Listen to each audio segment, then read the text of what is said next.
அஸ்ஸலாமு அலைக்கும் ஃப்ரெண்ட்ஸ்.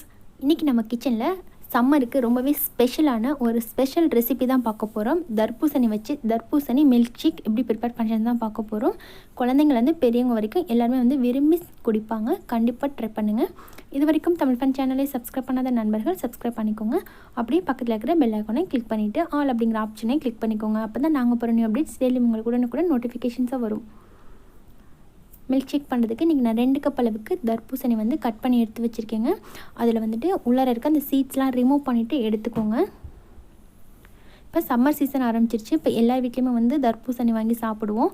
அதை நம்ம அப்படியேவும் சாப்பிடுவோம், ஜூஸ் பண்ணியும் நம்ம சாப்பிடுவோம். இன்றைக்கி நம்ம ஜூஸ் ப்ரிப்பேர் பண்ணாமல் மில்க் ஷேக் எப்படி பண்ணுறது அப்படின்னு தான் பார்க்க போகிறோம். மில்க் ஷேக் பார்த்திங்கன்னா ரொம்பவே டேஸ்டியாக இருக்கும். இப்போ 2 கப் தர்பூசணி மிக்ஸி ஜாரில் மாற்றிக்கோங்க. கூடவே 2 டேபிள் ஸ்பூன் அளவுக்கு சர்க்கரை சேர்த்துக்கோங்க. சர்க்கரை சேர்த்துட்டு 2 டேபிள் ஸ்பூன் அளவுக்கு ரோஸ் சிரப் சேர்த்துக்கோங்க. ரோஸ் சிரப் இல்லை அப்படின்னா நீங்கள் ரோஸ் மில்க் எசன்ஸ் இருந்துச்சு அப்படின்னா கூட நீங்கள் ஒரு ஃபியூ ட்ராப்ஸ் அளவுக்கு சேர்த்துக்கலாம். சேர்த்துட்டு இது கூடவே 1.5 கப் அளவுக்கு நல்லா திக்காக காய்ச்சிட்டு ஆற வச்ச பால் சேர்த்துக்கோங்க. பால் சேர்த்துட்டு இப்போ இதை மிக்ஸி ஜாரில் போட்டு நல்லா நெய்ஸாக அரைச்சிக்கலாம்.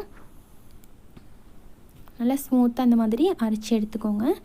பால் நல்லா திக்காக இருந்துச்சு அப்படின்னா தான் நல்லா டேஸ்டியாக இருக்கும். ஏன்னா தர்பூசணி நம்ம அரைக்கும் போது அதில் இருக்க தண்ணி ரிலீஸ் ஆகி வரும். அப்போ பால் திக்காக இருந்துச்சு அப்படின்னா தான் ஈக்குவலஸ் ஆகி வரும் உங்களுக்கு. இப்போ இதை ஒரு வடிகட்டியில் மாற்றிட்டு நல்லா வடிகட்டிக்கோங்க. இது போல் நம்ம வடிகட்டி செய்யும்போது பார்த்திங்கன்னா நல்லா ஸ்மூத்தாக உங்களுக்கு கிடைக்கும். குடிக்கும்போது நல்ல ஒரு டேஸ்டியாக இருக்கும். நல்லா உங்களுக்கு டிஸ்டர்ப் இல்லாமல் இருக்கும். இது போல் ஒரு கரண்டி வச்சு நல்லா கலந்து விட்டிங்கன்னா சுத்தமாக அதில் இருக்க சாரெலாம் வடிஞ்சிரும். இப்போ பாருங்கள் லைட்டாக சக்கை வந்திருக்கு. அதை மட்டும் நம்ம போட்டுடலாம். இப்போ இது கூடவே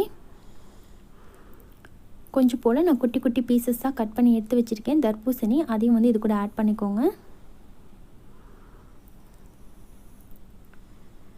இது போல் நம்ம ஆட் பண்ணி செய்யும்போது நம்ம மில்க் ஷேக் குடிக்கும்போது அது வாயில் கடித்து சாப்பிட்றதுக்கு நல்ல டேஸ்டியாக இருக்கும். கூடவே 1 டேபிள் ஸ்பூன் அளவுக்கு சம்சா விதைகள், ஊற வச்சு சம்சா விதைகளை ஆட் பண்ணிக்கோங்க. இதுவும் இந்த சம்மருக்கு நம்ம சேர்த்து செஞ்சு சாப்பிட்டோம் அப்படின்னா நல்லா குளிர்ச்சியாக இருக்கும். கூடவே ஐஸ் க்யூப்ஸ் ஆட் பண்ணிவிட்டு நல்லா சில்லுன்னு சர்வ் பண்ணிங்கன்னா ரொம்பவே அட்டகாசமான டேஸ்ட்டில் இருக்கும். 1 கப் கொடுத்தீங்க அப்படின்னா இன்னொரு கப்பு கேட்டு அடம் பிடிப்பாங்க.